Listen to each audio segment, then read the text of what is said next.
Okay, na-start na tayo for the discussion about the remaining discussion that I didn't discuss to you, especially sa akong advisory, which is ang Ignatius. So I need to discuss this one so that naamoy guidance, of course, sa pag-taking ng exam, which is graded to siya.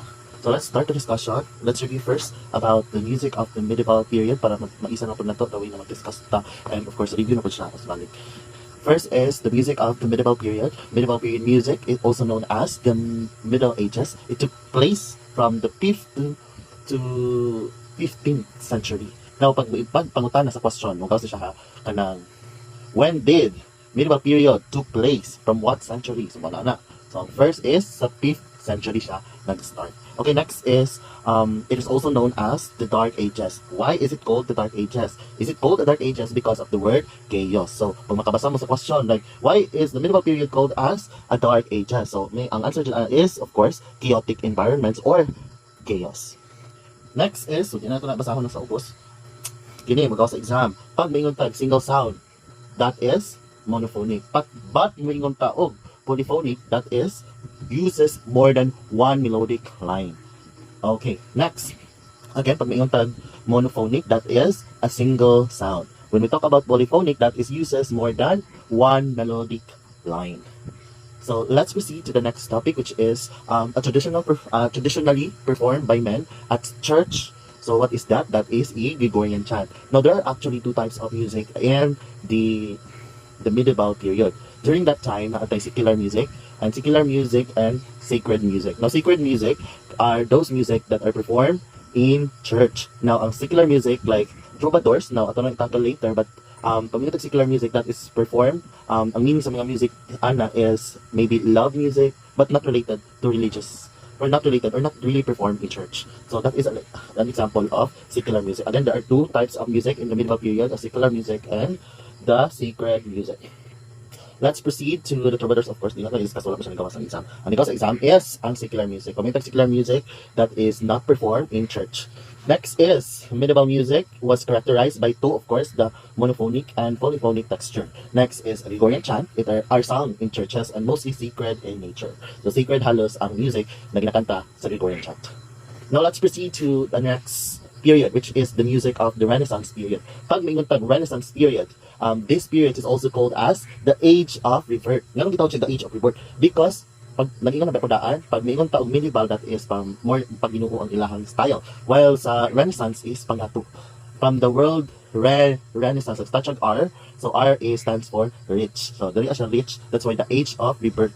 That's why gitawag siya the Age of Rebirth because of the word kanang during this time kasi, during sa Renaissance period, most of the people here are kanang dagan sila na innovate, dagan sila og na-discover, and dagan po sila na-invent this time. Now, especially one of their invention is violin. So, significance jud sa Renaissance music, Renaissance period are the invention of violin. So, during this time, na-invent the violin, and many more. Okay, the man who discovered America, again, part siya sa Renaissance period because he discovered America. What is his name? Magawa sa inyong exam. That is Christopher Columbus. Spelling should, very particular with the spelling ha, so kailangan memorize yung spelling. Now, he is born in this era, so sa Renaissance period siya na-appeal. Now, as you can see to the picture, that is the face of, yes, Christopher Columbus.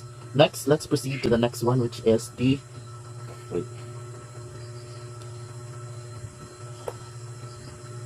Okay. Kindly write it down. So maybe some of the topic here because na may video diri so I will just play it to you para di ko mo problema. May cut. Okay. So di ko mo problema. So naka-present ito sa video na dito makita si katong master of the Madrigal, which is si Claudio Monteverde. So magawas na siya sa exam. So be careful. Magawas na siya sa exam. Next is si Renaissance period. Again, pag may Renaissance period, it started from pag may Renaissance period, nag-start siya sa what year? 1400s to 1600. Okay, let's proceed to our next topic, which is the music of the Baroque period. Pag may Baroque period, it is nag-start siya or nag-flourish siya from 1600 to 1750. Now, during this time, since ang medieval period nag-start siya sa 5th century to 15th while Renaissance is nag-start sa 14th century to 16th century, 1600th century. And then 1600s to 1750, nag-start ang Baroque period. Pag maingon kita Baroque period, from the word B, bongga. So during this time, bongga ang mga music this time. Like nag-improve siya from katong medieval, which is sung by people lang, like using mouth, and then sa second is the Renaissance, which is the rich, or also known as the Golden Ages, which is ditoan na pakita ang many instrument na gamit sa, but dito is most specifically na sila yung mga different types of musical and of course invention towards katong mga kanta-kanta and mga instrument as well.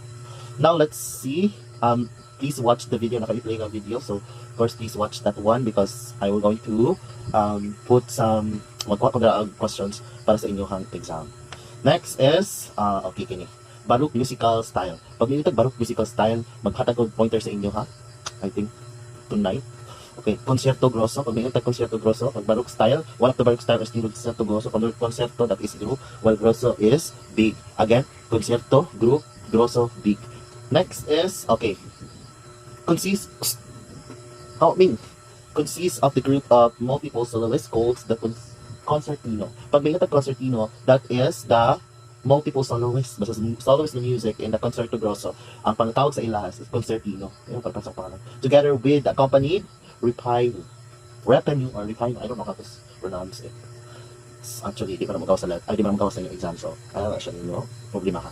Next is solo concerto. Pag minitag solo concerto, from word solo, isa, and then concerto, group. It means that written with one solo instrument. So dako siya nga crowd, dako siya nga orchestra, but ang ilang gigamit is one instrument only, like pwede siya guitar and all. Okay, I think that is all for the Baroque Orchestra. Okay, mag-proceed tayo another one. Okay, si Johann Bach. Actually, si Johann Bach, ang iyang na gipanganak siya sa Germany. So, di nang gawa sa exam. So, ayaw na mapag-worry-worry. Ayaw na mapag-worry-worry. Bas, okay, si Antonio Vivaldi. Kung naa si Bach, tapos si Handel. Si Bach is, gipanganak siya sa Germany. Wala ko questions about Bach. So, ayaw na mapatingala diha. Ano maka-worry dira. Si George Handel naman. Pag niingon tag si George Handel, he is he lived and studied in Italy. So German gapon siya, composer, like parehakang kisa siya kay Bach. And the next is si Antonio Vivaldi. Okay, kinsa magawas niya siya. Of course, ang magawas ang kinsa ang composer na gitawag as the Red Priest. Yung gitawag Red Priest because of of his red hair. Okay, so siya daw ang gitawag nga pinakahawd mo violin during his time, during his era. So siya daw pinakahawd mo compose, siya pinakahawd mo teach og violin music.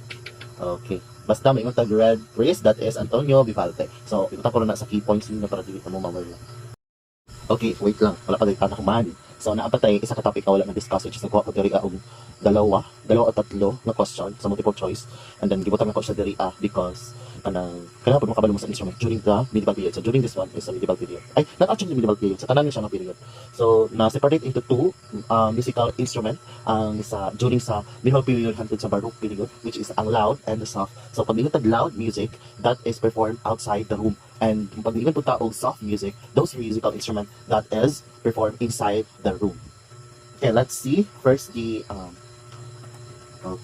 First, kita niyo sa picture that is a trumpet. First trumpet, that is one of the loud music. So, kasi siya sa exam. Kasi siya nga definition sa trumpet, magawas lang sa exam, for sure. Because of course, ako nagbuhat sa exam. This is a long instrument made of metal. Pag mo ingon na galing, a long instrument made in metal, that is trumpet. Next, okay, memorize na sa sakbut. Pag may ingon tag sakbut, that is resembles a trombone instrument. Pag ito trombone is actually, I thought this one is also a trumpet, but separate this siya og function. So, kini siya sakbut. So, makita ka definition na resembles a trombone instrument, that is sakbut. Next is the shon. Okay, di wala mention ko sa exam, so I don't power yan. Next is bagpipe, of course, kasi siya. Pag makadungog mo og goat or sheepskin and reed pipe, basta sheepskin, that is bagpipe. As you observe to the instrument na siya murag pag, di ba? So, kanang texture ana is of course from the skin of the goat or the sheep. Next is knackers. This is actually knackers, pero ang pag-search na ko is knackers o pag-pronounce. Pero knackers lang siya. Knackers lang siya, padali siya ma-butang sa spelling. So, knackers is pag makadungog mo og paired drums. Basta na ay pairs Like pairs, basta duha ka drum as a definition, that is makers. Again, pag duha ka drum, makers. Pag mayingon ta og a long instrument made of metal, that is trumpet. Pag mayingon tag sakbut, that is a cymbal, trombone instrument. And then of course the song, kung sa exam sabihin ko sa duwan, ang bagpipe, pag mayingon tag bagpipe itong mo na nasa skin, ay goat, then skin goat, goat skin and sheep skin. So, ano siya. Pag makadungog yun, that is bagpipe. Next is, of course, tabor. Tabor, this is a small drum instrument made from the trunk of the tree and a metal with animal skin. Wala na, animal skin. Pag may animal skin, di siya specific sa goat or sheep. Pag makadungog sheep and goat, that is bagpipe. Pag nilo sa animal skin stretches across the top and the holy part and the whole, what's the holy part? The hollow part. So, that is, anong holo? Hollow, magkaroon siya. May spelling. So, next, let's proceed to the soft instrument. So, I think there is no question na para sa loud instrument. Let's proceed to the soft instrument. Of course, part of the soft instrument that is performed inside the room is float because i-perform daw ang float sa gawas. Sa gawas sa room, di ba? Dili siya kaya madungog, hindi siya effective. That's why ina-perform siya sa sulod siya. So, magawa siya sa exam, this is a recorder-like woodwind instrument. Again, pag makadungog mo recorder-like woodwind instrument, that is float. And for the information of everybody, float is the oldest instrument performed, musical instrument. Pinaka-old version is of course the voice, and the second is recorded is siya, the float. Next is the recorder. Pala siya sa float. Float like woodwind instrument. Sabi niya, float like woodwind instrument. Katapong isa, pag may float like, so recorder. Pag may recorder like wood instrument, that is float. So meron na siya gibali-bali ang duha. So, mas ma-tricky mo kapag float like, dili float ang answer. Float like na gani. Pag float like, recorder. And then pag recorder like, that is float. Dili po recorder ang answer. Next is the harp. Pag may harp, this is a favorite musical instrument of the troubadours and minstrels. So during kasi sa medieval period, troubadours, kanang gina-perform sa mga love songs and all, like performance for entertainment only. So, ang ginagamit yung instrument is, of course, the harp. So, that is harp. And the fiddle. Pag may fiddle, that is like a bowed, and the instrument, a string instrument plays under the chin of the player. So, mo siya violin. Na plak, plak, plak, plak, mo siya violin. Next is flute. Lot. Pag may lot is mo siya guitar. Basta may nagay siya ko di mo na siya magaw sa exam, so I don't worry na. So this one is a lot. Tanaw na lang ang picture para but if pinang makikita mo din. Ala ko na siya. Lot na siya. Lot na siya. Okay. I think that is all for the additional. I hope you study. And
So I think that's all for the video. Thank you for listening, and I hope you will study.